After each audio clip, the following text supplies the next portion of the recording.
ביבי מתראיין לתקשורת בחול. חבר'ה, מי שלא מבין, בבקשה, תשימו כתוביות. יש לכם אפשרות ביוטיוב. This is the fraud. אגב, כל מה שאתם חושבים, למטה בתגובות, אני רוצה לשמוע אתכם. When you have ministers like Smotrich making incendiary or inflammatory comments, and there doesn't seem to be any particular pushback from your government to this, they go, well, what does the Prime Minister really believe?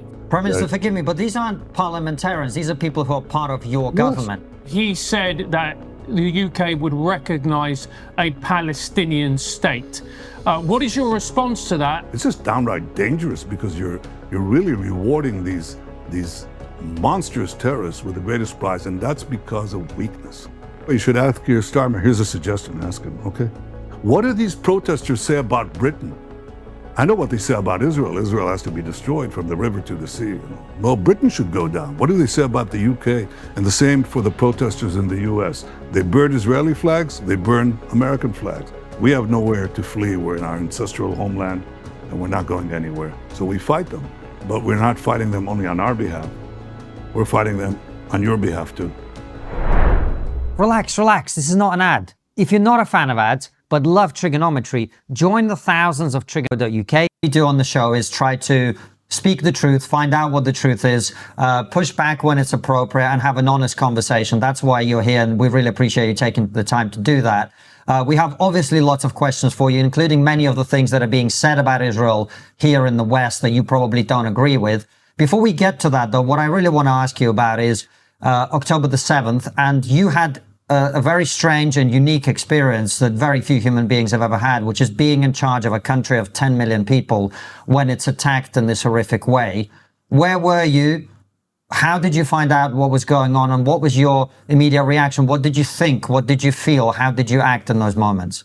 Well, it was 6:29 and Shabbat, Saturday morning. Got a phone call from my military secretary informing me that we've just been invaded by Hamas.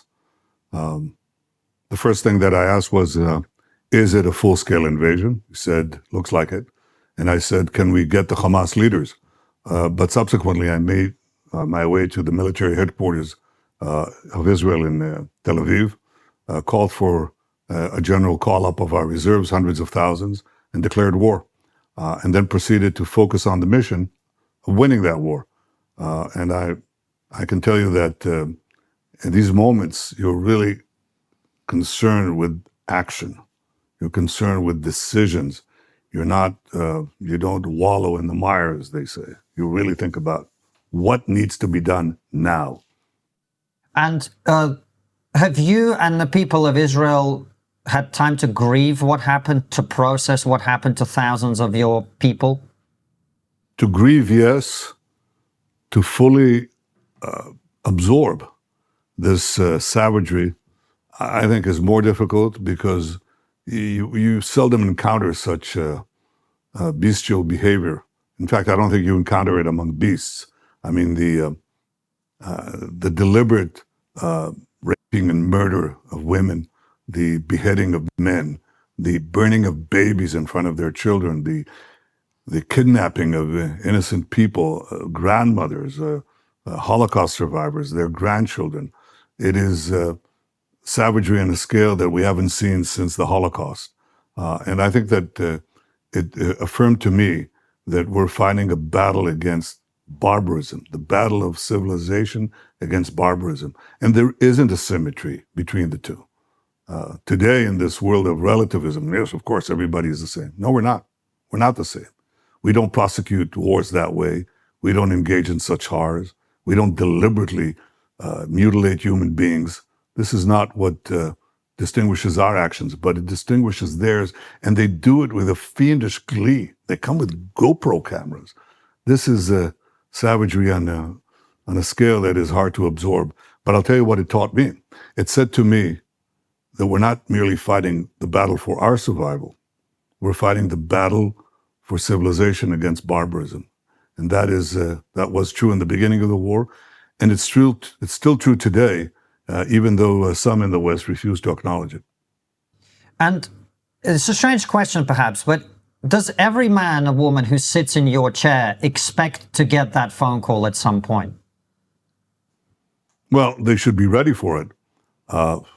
And it comes, what we call the red phone rings constantly. It rings at 3 o'clock in the morning. And my wife says, can't you let us sleep one night? And the answer is not many. There are these interruptions because Israel is a country unlike any other. It is still surrounded by enemies committed openly and sworn openly to its destruction. And therefore it has to be vigilant and protecting itself constantly. And that's the first role of the Prime Minister of Israel. And since October the 7th, your forces have obviously taken control of significant swathes of Gaza. Your intelligence operatives have secured caches of documents and information, phone calls, intercepts, etc. What do you now know about how this happened, why it was able to happen, including, you know, what happened on the Israeli side to make this possible? What do we now know about October the 7th that we did not know on October the 8th? Well, what happened on the Israeli side needs to be investigated by an impartial commission because it should be investigated top-down, Prime Minister down to the last pertinent official or military person. That has to be done. But right now, what we do know and what we learned is that this was part of the Iranian terror axis. Iran had built this network of proxies with the goal of annihilating Israel by a simultaneous invasion from the south with Hamas, from the north with Hezbollah in Lebanon, with simultaneous pelleting of Israel massively with ballistic missiles, with rockets from their various proxies, not only Lebanon and Gaza, but also from the Houthis in Yemen, from militias, Shiite militias in Iraq and Syria, and from Iran itself. So this was meant to be a simultaneous surprise attack that would hobble Israel and destroy it. I think what happened was that they discovered that basically Yahya Hamas fired too soon. He didn't coordinate. The plan was there. Everybody knew that the plan was there. But for some reason, he went out and fired the first shot too early. And in many ways, I mean, it cost us a horrendous cost of 1,200 innocent people murdered savagely. But it also gave us the time to block a potential invasion from Hezbollah and to organize the counterattack, which we proceeded to do from day one. Prime Minister, I know this might feel like a strange question, but I do think it's important, and it's a question many people are asking, is you clearly have incredible penetration of the Islamic Revolutionary Guard in Iran. You have incredible penetration of Hezbollah. I don't know how embedded your operatives were within Gaza and Hamas. How did your intelligence services not see this coming? I mean, you've talked often about the fact that the London Underground is smaller than the tunnel network in Gaza. How come you didn't know? And if you did, how come it was not a red flag that all of this was about to happen?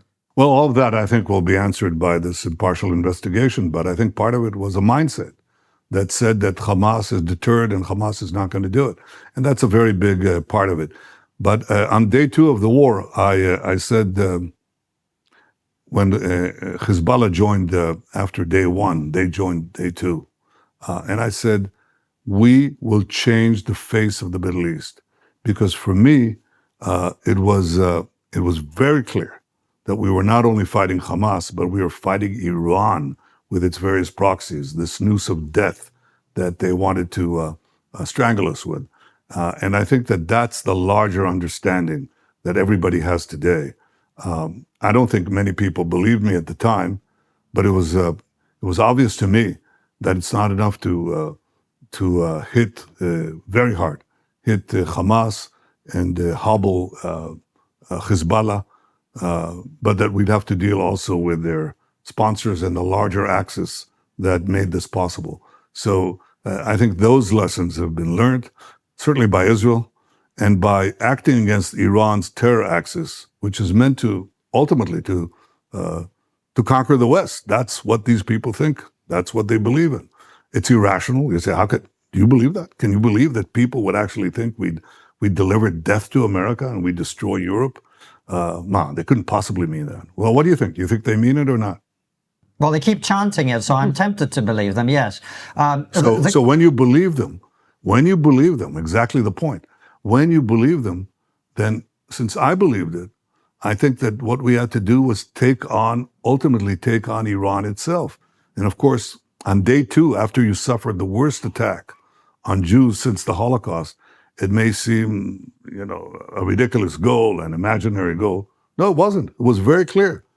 We'll turn back. Israel will recover very quickly, and fight back and demolish Hamas, and then demolish Hezbollah, and then demolish the Assad regime, and then hit Iran in ways that surprised the world. And I'm very proud of the people of Israel who stood fast, and I'm very proud of the soldiers of Israel. I call this incredible 12-day war with Iran, I call it the Rising Lion Operation.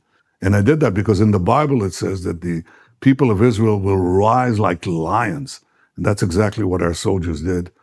And I'm very proud of them. Before Francis takes over, I have one more question. I think even your worst critics wouldn't deny the incredible success you have had in taking down the Iranian proxies and Iran's capabilities itself.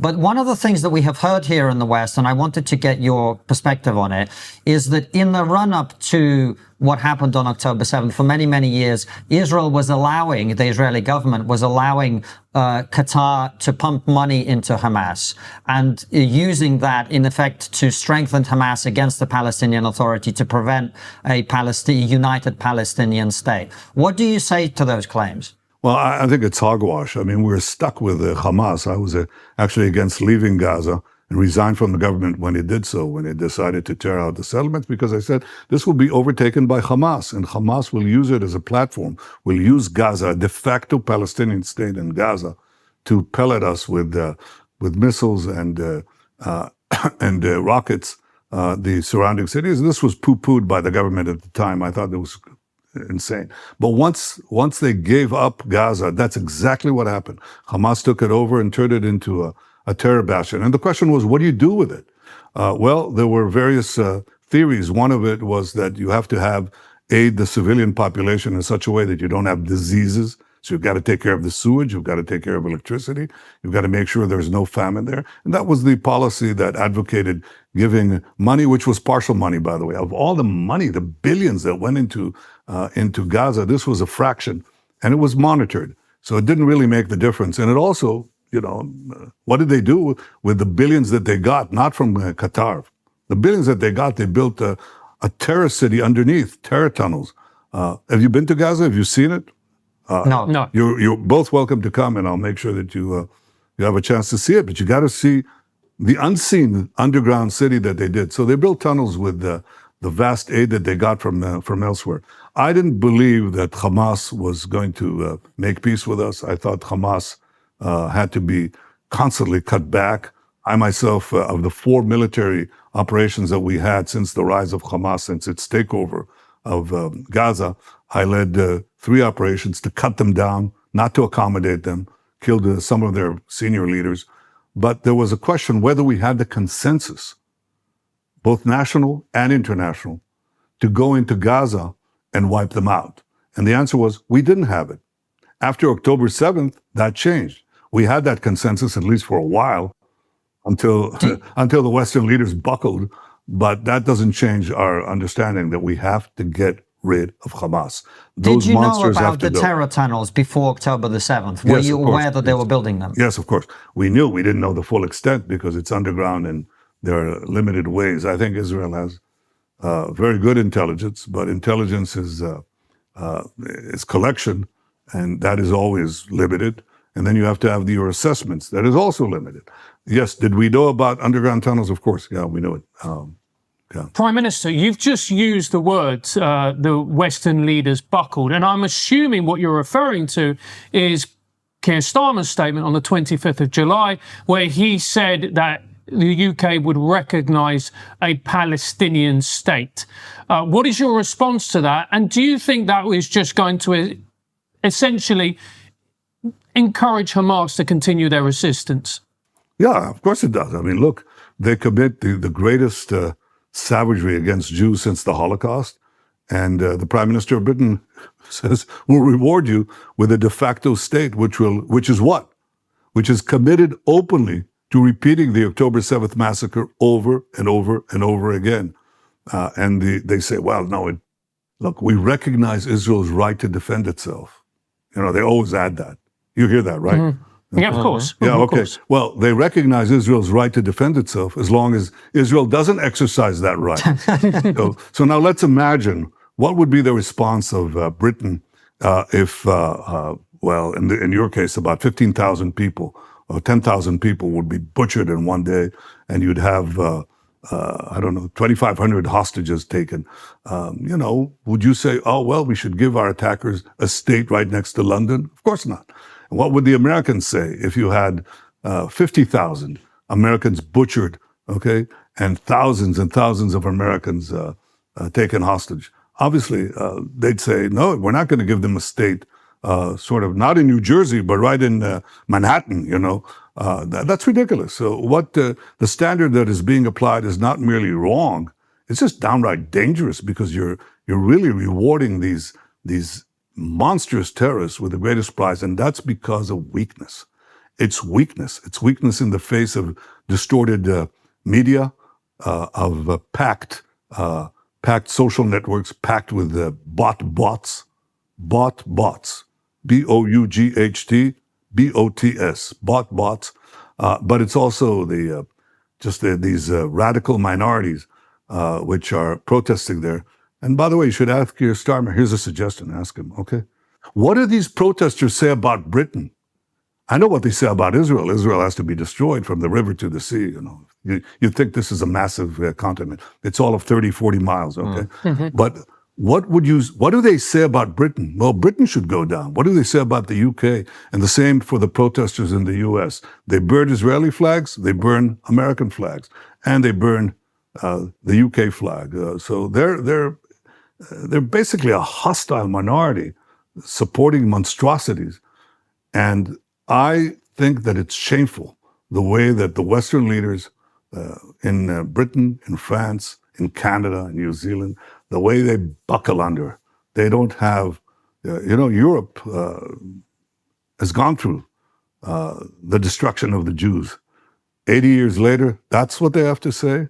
They attack the Jewish state, and they give a prize for those who would destroy the one and only Jewish state.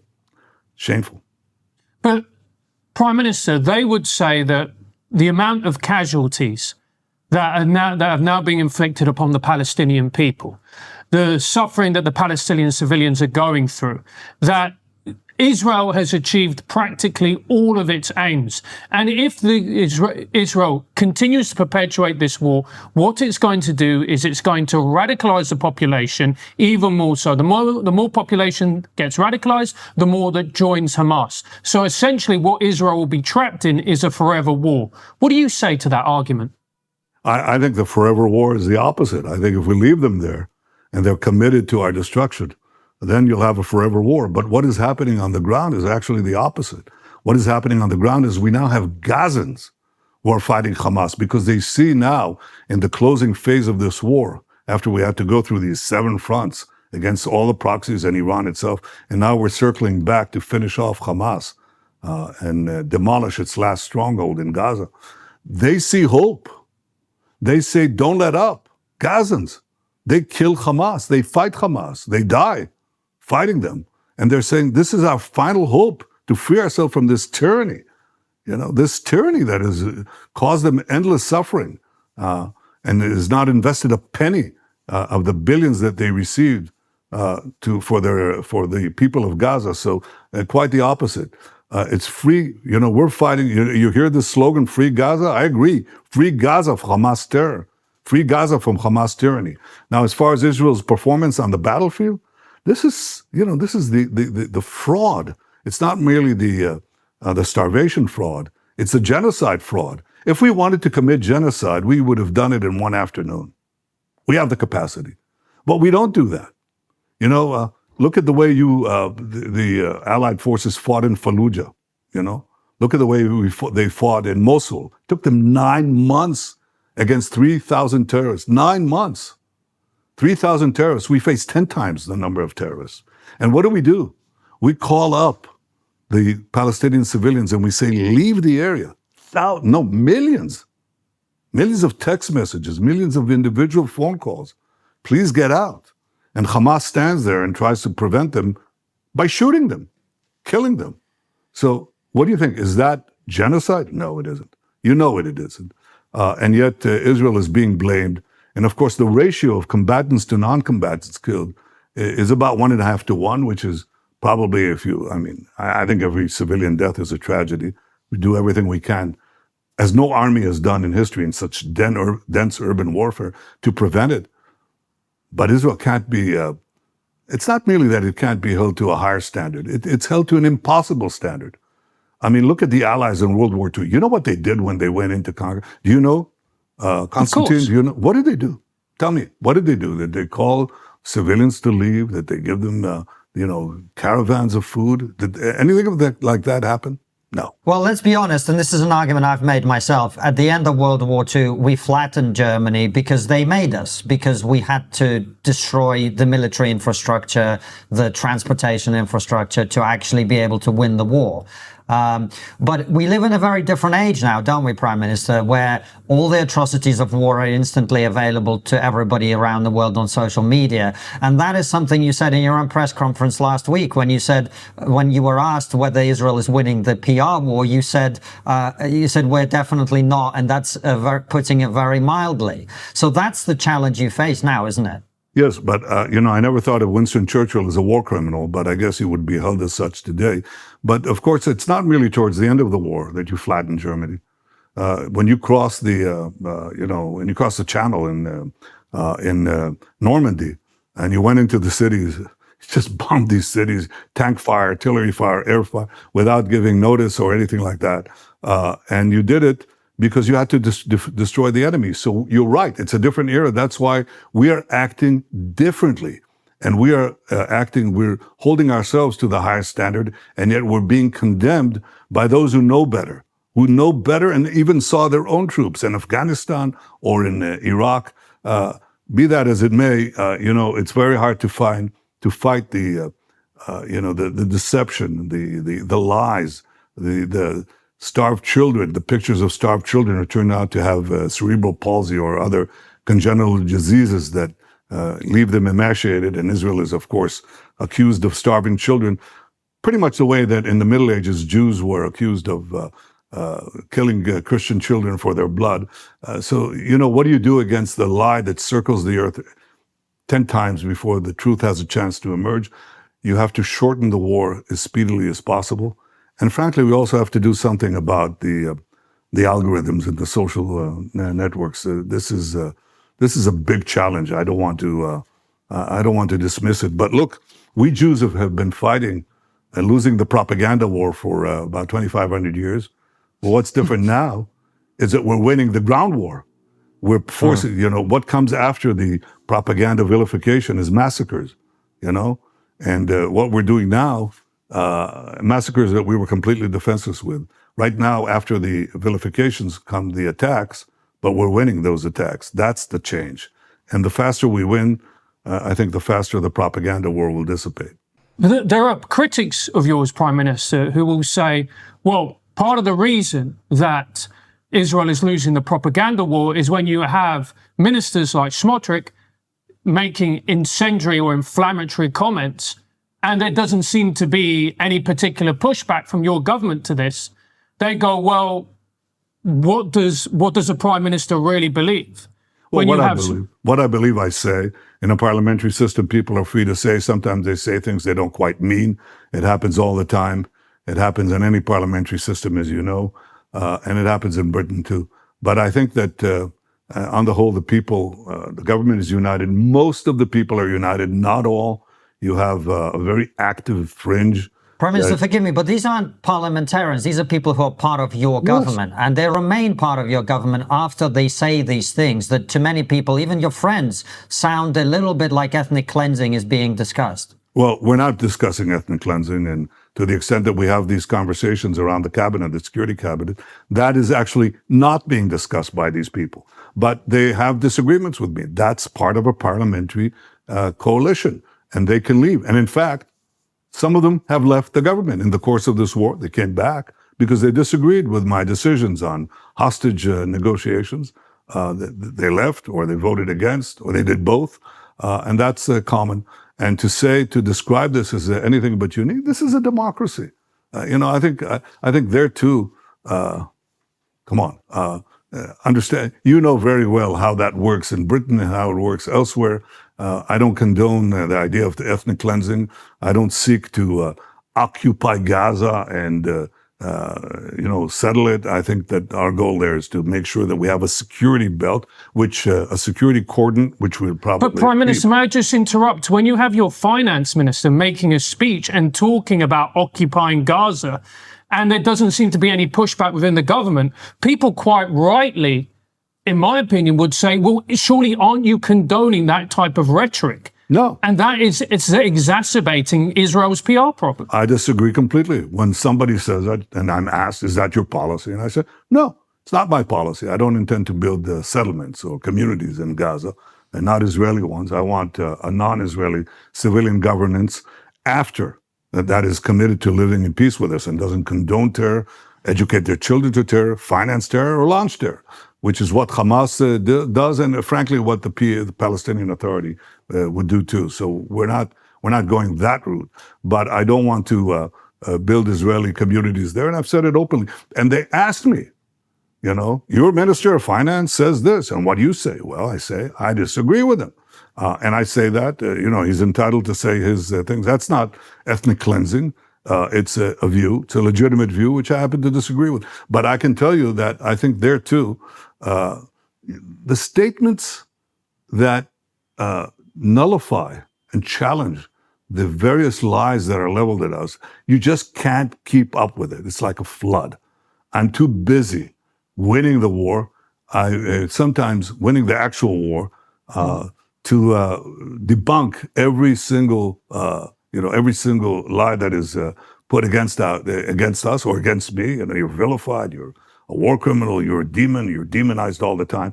And it just say, noise, put that aside, win the war, win it judiciously, use just means, and have in a just war that you have to win if you're going to live and survive in this very brutal era. And let me tell you, we will win it, and I think we'll win the peace with it too. Because I think in our area, guess what, in your area too, people respect the strong. And the strong have to win. The strong can be evil or they can be good, but you cannot lose. If you lose, nobody will make alliances with you. Nobody will make peace with you. You make peace with the strong. You make alliances with the strong. The strong survive, but the strong survive not only through their guts, but also through their wits and through their commitment to their cause. And my cause is the survival of the one and only Jewish state, often against incredible vilification and lies. But that's the way this cookie crumbles, but the state of Israel will not. Because what you're saying, and look, I have a sympathy with what you're saying, of course I do. But when you say that this is just noise, I would strongly push back against that, Prime Minister, because if you look at particularly Gen Z and the younger generation's opinions and view on Israel, they are, to put it mildly, Prime Minister, deeply unfavorable. And those kids now, they are going to be the next ones to go into politics. They're going to be the next decision makers. That must present you with a very real worry that Israel will not enjoy the same level of support, particularly from the US, that it has once done when those kids come to be the decision makers. Well, ask them in Britain and ask them in the US what they think of Britain and the US. What do they think? And what are they saying? There's a big campaign, and it's organized and systemic and it's financed, to tear away traditional elements of support from Israel. It's not just happening by itself. A lot of it is organized. And if it's organized, you can counter it too at the appropriate time. You just have to concentrate your attention to it. And I agree with you that it's an important point. And I'll tell you what they're saying. They're saying, for example, those in America are saying, we're pro-American. You're pro-American? And you attack Israel that is fighting the people who try to assassinate President Trump twice, not once, who bombed American embassies, who murdered 241 American Marines in Beirut, who murdered and wounded thousands of Americans in Iraq, and Afghanistan with the Iranian IEDs, Iran that chants death to America, death to the traitors, to the heathen, and so on. This is the people you support, and in fact, that's where the support. Not only that, you heard some other outlandish things that they do. I mean, they're some of their most prominent spokesmen. They say, well, Netanyahu is trying to drag Trump into a war. Did you hear that? You hear that one? Mm-hmm. Yeah, well, okay. And what do I want to do? Because I want ground troops, American ground troops, boots on the ground, to conquer Iran and bring about regime change and all that nonsense. And thank God President Trump has proven an exceptional friend of Israel, an exceptional leader. And he did exactly the right action, the precise action using American power, and came in, I think, in a very forceful but judicious way. I think we've been very fortunate to have a leader in the United States who doesn't act like the European leaders, who doesn't succumb to this stuff. But if you're telling me that there's work to be done on Gen Z and across the West, yes. And by the way, it's not only our job. We are, as your colleague Douglas Murray has said, we're the litmus test for the survival of the West, because these people are against the West. They're not for the West. They're against the West. And there's the horseshoe effect of the woke left meeting the woke right and challenging the basic precepts of Western civilization. And I think that has to be challenged not merely by Israel or by me, but by you. And I know that you're doing it, and I want to commend you for doing it.